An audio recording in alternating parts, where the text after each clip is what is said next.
बड़ी खबर आपको बता दें, सोनीपत में तेज आंधी के साथ बारिश आई और बारिश की वजह से अनाज मंडी में गेहूं भीग गया। हजारों क्विंटल गेहूं बारिश में भीगा। मार्केट कमेटी के दावों की पोल खुल गई। तस्वीरें आप देखिए, मार्केट कमेटी की तरफ से कहा जा रहा था लगातार तमाम इंतजामात किया गया है और त्रिपाल पूरी व्यवस्था यहां पर की गई है ताकि अगर बरसात भी आए तो गेहूं नहीं भीगेगा। लेकिन उसके बावजूद भी अब आप देख सकते हैं, जब बरसात आई, मौसम बदला तो दावों की पोल खुल गई, कलई खुल गई है मार्केट कमेटी के दावों की। तस्वीरें आप देखिए किस तरह से गेहूं यहां पर भीगता हुआ नजर आया है। हल्की बरसात हुई लेकिन उसी में यहां पर पानी पानी नजारा देखने को मिला है। सोनीपत की तस्वीरें आप देखिए, कई जगहों पर हल्की तो कुछ जगहों पर तेज बरसात हुई है। और अनाज मंडी की तस्वीरें आप देखिए किस तरह से यहाँ पानी पानी होता हुआ नजर आया गेहूं। अनाज मंडी में खुले में रखा हुआ गेहूं भीगा। कुछ खुले पड़े, इसको लग गया उसको लग गया, बाकी खुले पड़े। तो बाकी गेहूं जैसे भीग गया है तो ये भी खराब होने के उसको हो जाएगा। हाँ, खराब तो होएगा, भीगा उड़ गया तो भाई। तो प्रशासन की ओर से, मंडी की ओर से कुछ थे प्रशासन का कोई क्या व्यवस्था, बस प्रशासन की कोई व्यवस्था नहीं, बताओ। तो क्या कहना चाहोगे, इसको कुछ व्यवस्था होनी चाहिए? व्यवस्था तो होनी चाहिए किसान के लिए, और क्या है, किसान को मजबूर है, बढ़ती मजबूर काट डालेगा। तो क्या मांग करते हो? मांग तो ये है, इसकी व्यवस्था होनी चाहिए भाई, टीन लगाओ या तरपाल लगाओ। देखते हैं, अचानक से मौसम बदला, बारिश आई और बारिश के आने की वजह से मंडियों में पड़ा गेहूं, खुले में पड़ा गेहूं भीग गया। गेहूं की फसल को नहीं बचाया जा सका क्योंकि तमाम जो इंतजामात के दावे किए जा रहे थे मंडी प्रशासन की तरफ से, वो यहां पर पुख्ता नजर नहीं आए।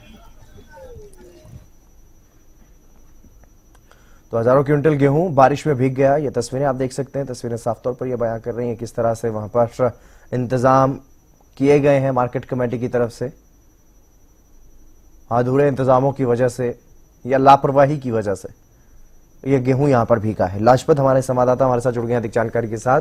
लाजपत, क्या कुछ ज्यादा जानकारी? अचानक से मौसम बदला, बारिश आई और तमाम दावे जो मार्केट कमेटी की तरफ से, प्रशासन की तरफ से किए जा रहे थे, उनकी पोल खुल गई। जी बिल्कुल, देखिए सोनीपत में नहीं पूरे हरियाणा में बारिश हुई है, जिसमें आप समझ सकते हैं कि जो गेहूं की फसल होती है किसान की सबसे जरूरत की चीज होती है, पूरे भारत की जरूरत होती है।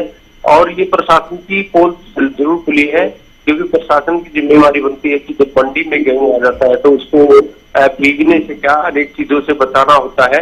लेकिन प्रशासन की लापरवाही की वजह से ये गेहूं भीगा है और किसान इस चीज को लेकर परेशान है। फिर से वो नमी दिखाई जाएगी, वो परेशानी दिखाई जाएगी। आपको बता दें कि जो प्रशासन की लापरवाही की वजह से किसान हमेशा से हिस्सा है, किसान धरती पुत्र अन्नदाता होता है और उसको लेकर कहीं ना कहीं प्रशासन की लापरवाही है। तो हमारा एक ये मानना है कि सरकार को सत्ता और सरकार को जरूर है कि जिम्मेवारी निभाए ताकि इस तरीके के जो मामले बने हैं, आगे भी अब मौसम बदलेगा तो किसान का क्या पूरे भारत का नुकसान होगा। तो इस तरीके की लापरवाही होगी तो आप समझ सकते हैं कि जब किसान का जो है उत्थान जब नहीं होता समय से और गेहूं बेचता है तो वो कहीं ना कहीं जो है पूरे भारत पर नुकसान होता है। अब ये गेहूं अगर भरा गया तो आप समझ सकते हैं कि ये सड़ेगा और नुकसान देश को होगा, काफी बड़ा नुकसान होगा। इसलिए कहीं ना कहीं जिम्मेवारी बनती है कि जो चौकीदार डेयरी होता है उसकी जिम्मेवारी बनती है, तरपाल लगाने होते हैं, या मंडी में जो जिम्मेवारी व्यक्ति होती है वो जिम्मेवारी पर अपने पूरे खरे नहीं उतरे हैं। तो अभी आगे भी अब मौसम बदलेगा तो इसको सत्ता और सरकार की जिम्मेवारी बनती है कि इस पर संज्ञान लिया जाए ताकि आगे इस तरह की लापरवाही ना हो। लाजपत, यहाँ पर बारदाने की कमी रही है, त्रिपाल नहीं है या फिर लापरवाही हुई है, उसको ढका नहीं गया? जी बिल्कुल, देखिए इसमें साफ सा यही होता है कि बारदाने की कमी कहा नहीं जा सकता, तो लेकिन कहीं ना कहीं जो है काफी बड़ी लापरवाही रही है। जी चलिए, बहुत शुक्रिया तमाम जानकारी देने के लिए। तो सोनीपत में तेज आंधी के साथ बरसात हुई है और इस बरसात में ये गेहूं खुले में पड़ा हुआ भीग गया है।